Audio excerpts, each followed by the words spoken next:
Right, what's going on, guys? Welcome to the video.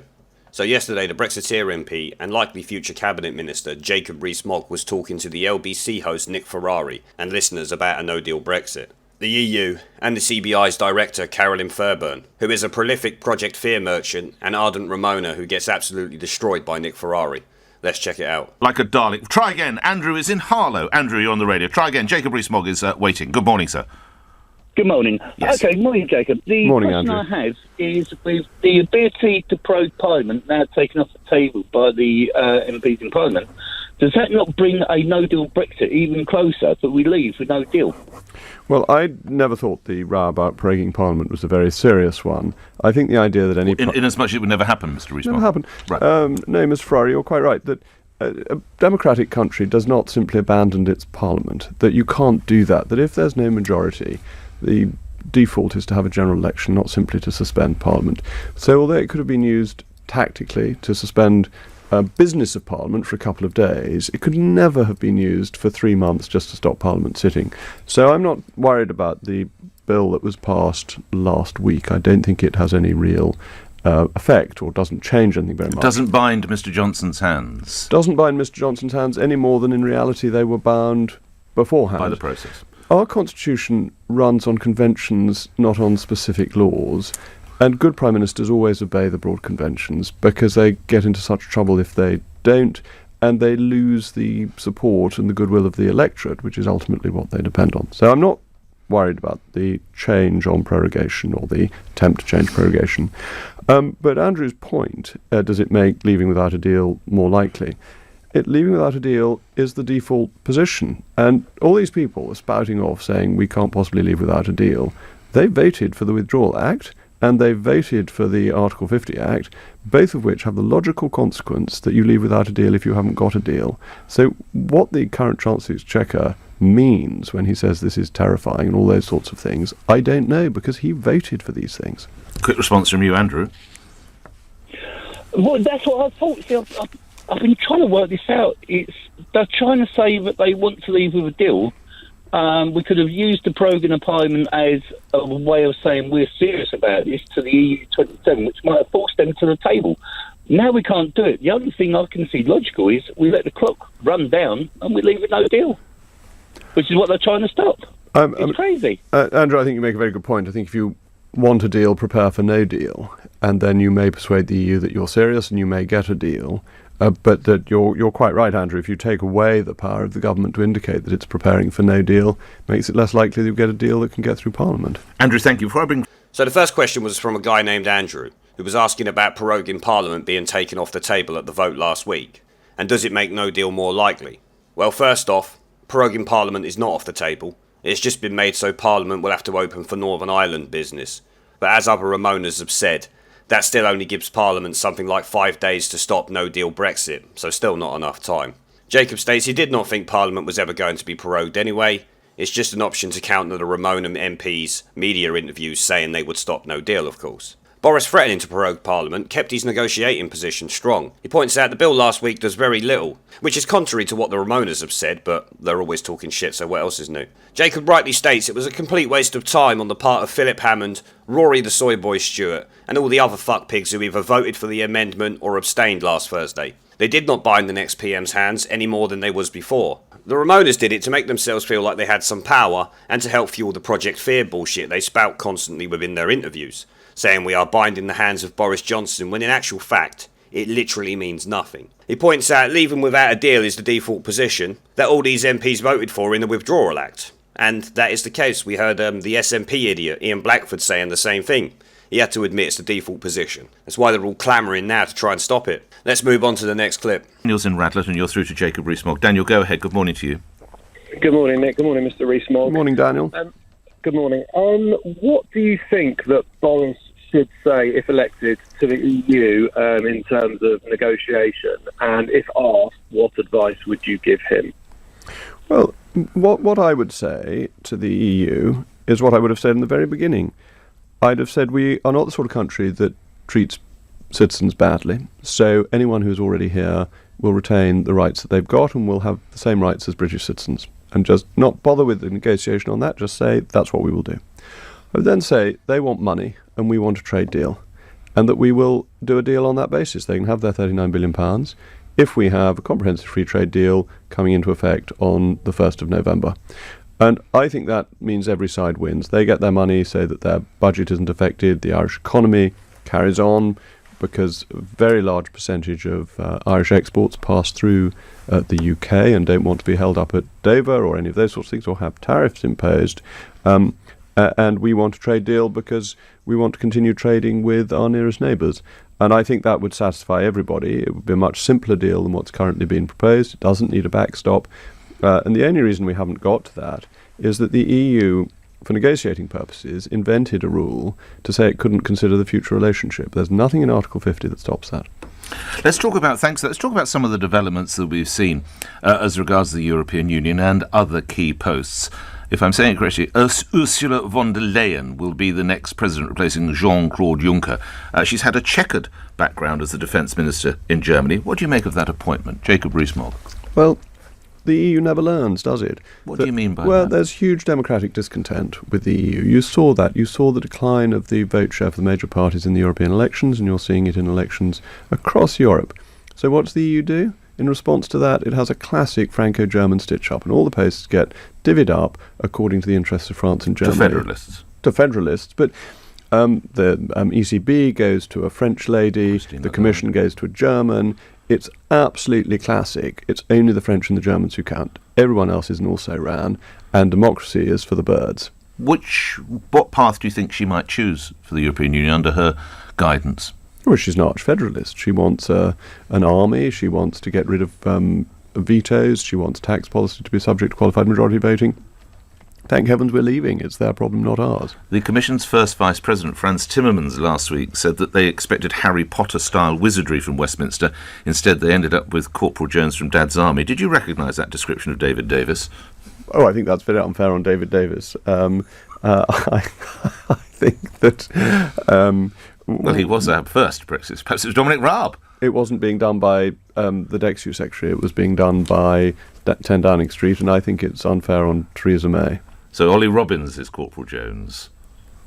I think Ollie Robbins is a cleverer man than that. I think the government did what it wanted to do. I'm afraid I think that we elected a Remainer who didn't really want to leave and negotiated something that looked like remaining in the European Union. But it was a bit Dad's Army-ish? I always liked Dad's Army. Modelled myself on Captain Mannering, so who am I to criticise? The next clip was a question from Daniel asking what would Boris say to the EU regarding Brexit negotiations. Jacob thinks we should go over there and say, obviously, EU citizens who are here will be allowed to stay, as we all knew this was going to be the case. No party was ever going to say we're going to send Europeans home, except maybe the Remoaning Project fear peddlers, but we all know they're full of shit anyway, and that was never going to happen. He also states Boris should say to the EU, if you want our 39 billion to keep your failing economy afloat, then give us the free trade deal we want. This would satisfy everyone, and is the only deal we should be making with the EU. Their laws won't apply, so we don't even need to discuss them. And the backstop is a moot point, like Jacob said, with a free trade deal. It's a lot easier than the deal Maybot went for, that's for sure. Of course, Theresa the EU appeaser and Philip Hammond didn't go over to the EU with that mindset, trying to get a good deal for the UK. They tried their best to keep us in the EU, while giving us all the illusion of Brexit. Nick Ferrari moves on to talking about the incoming EU president and her time as defence minister in Germany, pointing out the massive democratic discontent in the EU because it's about as democratic as Stalin's USSR was during the Cold War. So naturally anyone who believes in democracy and even a shred of patriotism towards their nation is not going to be a fan of the EU superstate, are they? What do you expect?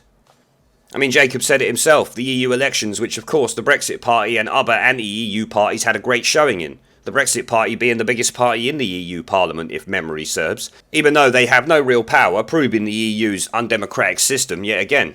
Jacob points out the top posts have all gone to those who will serve the will of Germany and France, who are EU federalists, and like the Remainers in the UK, democracy is for the birds, stating the new leader, Ursula von der Leyen on her back, is an ardent supporter of an EU army, removing the options for nations to veto EU rulings, so she will appoint another federalist like herself, obviously. I will echo Jacob's statement about us leaving, but I say thank fuck we are leaving. We are the United Kingdom, not the vassal state of the United States of Germany and France, or the EU as it's commonly known. Let's move on to the next clip where they discuss Carolyn Fairburn, the director of the CBI. who was spouting more Project Fear bullshit yesterday. All right, model yourself on Captain Merring. I like that. Okay. We've been talking a lot about your European senior personnel. Let's come back to the United Kingdom, to the UK. Carolyn Fairburn, who's director of the CBI, has given a broadcast and a warning today in which she seeks to say the perils with which this country might be faced unless the incoming Prime Minister was to act decisively. Listen, if you would indulge me. I spoke for about a minute with Carolyn Fairburn earlier this morning. I'd like your interpretation of that. In terms of the effect on GDP, I think the forecasts that we put together are going to turn out to be broadly right. Oh, in come terms along, of Carolyn. Where are the 950,000 jobs? We're at record employment. One of the things that has happened because of the Brexit uncertainty is that firms have kept on employment. No. Where are the 950,000 jobs that have gone? No, that is absolutely right. But what we have seen is that jobs are... The other thing you said there would be a 5% hit to GDP, and you and I both know that there hasn't been. I say again, I think you're a jolly decent soul, and your organisation is crucially important, but you can't keep doing these scare stories. You're just wrong. But the important thing is that we look to the future now, and I think most people would accept that the economy is in the slow lane now as a result of Brexit uncertainty. And where is the economy in the European Union? Are they in the fast lane? We have our investment rates are 26% lower than they should be at this stage of the business cycle. This is a concern. Companies are postponing investment because of where we are. Carolyn Fairburn speaking with me earlier. Now, Mr. Rees-Mogg, while it's fair to say some people joined in and said that I was fairly spot on, others said that in fact there is a desperate day of reckoning awaiting and that people such as Carolyn Fairburn and others are correct. How do you interpret it? The CBI is always wrong. It was wrong. It opposed Margaret Thatcher's economic reforms in the early 80s. It backed the exchange rate mechanism to the bitter end. It wanted us to join the euro, and it hates us leaving the European Union. It's not about business. Does it only want the status quo? Yes, it wants the status quo and backs big business. And it claims 190,000 members. But in those 190,000 members, it includes people who belong to membership organisations that sign up. So it includes all the members of the National Farmers Union and the Country Landowners Association as its members, and that makes up about a third of its membership. It's a humbug organisation, and you exposed that humbug in your interview with Mrs. Fairburn. Was she Dame Caroline? She's been honoured, hasn't she? I don't think that is awaiting. I thought she had been. We'll check. Yeah. Let's see if she. In which case, I must apologise because I should have afforded her full nomenclature. But you cut right through to it. That broadcast should be put around everywhere because we get these ridiculous scare stories from a body that some people still respect, and they should realise that not only does it get things wrong, but it doesn't admit that it's got it wrong, and it likes to support oligopoly businesses. So we heard Nick talking earlier in the day to Carolyn about her Project Fear bullshit. Nick made her look like a complete fucking idiot. For the director of the CBI, who seems so sure she knows what is going to happen in the event of no deal, this dopey cumbucket seems to and a lot, don't you think? What's up, love? Do you need to think of your next line of bullshit you plan to use to push this Brexit chaos narrative you got? She thinks their forecasts are going to be right, even though evidence shows they are always wrong. Nick even pointed it out during the interview, asking this dopey bint what happened to the 950,000 jobs lost when Brexit was announced. And what about the 5% hit to GDP that never happened? I really do love when these lying shitweasels get called out on air. The stuttering proves she is talking shit because if she believed it as fact, she would be much more confident in what she's saying. Her stuttering says to me she knows Nick has got her by the pussy lip with these facts. I mean, when he calls her out about the scare stories, she ignores the fact she knows it's complete bullshit she is spouting to push her Remain narrative by saying it's not important and how we need to focus on what's to come. Excuse me, you dopey bint. Yes, it does matter. You are lying to the public and hurting the economy with these lies. How can you sit there saying it does not matter? She says our investment is in the shit when actually the UK had the highest foreign investment worldwide last year. I would say we are not doing too bad at investment, as Andrew Neil pointed out on the Politics Live show a few weeks back. I made a video on the shitweasel economist who was on that show claiming Brexit was causing investment to slow down, which the whole panel and host, as I said, debunked his Project Fear claim instantly. The reason UK companies might be holding back investment is because the Chancellor, Philip Hammond, has been telling UK businesses not to prepare for no deal. You know, another Ramona like Carolyn, hurting the country? Jacob rightly reinforces the fact that they are always wrong, as Nick himself had said during the interview, before pointing out some of the major things the CBI got wrong and how it wanted to join the Euro and is a Remain organisation through and through. They end that clip discussing if she is a dame or not, so I will give her the correct title. Dame Carolyn the Commie Cumbucket Fairburn. Fuck her title. She's an anti-democratic shitweasel who's a traitor to this country. Jacob says the broadcast interview with Carolyn should be shown everywhere because they always get it wrong and never admit to it. Well, here you are, Jacob. I'm sharing it round now. So I'm going to end the video there, guys. Let me know what you think down in the comment section below. Remember to like, subscribe and share the video as it helps the channel a lot, and I will see you all in the next one.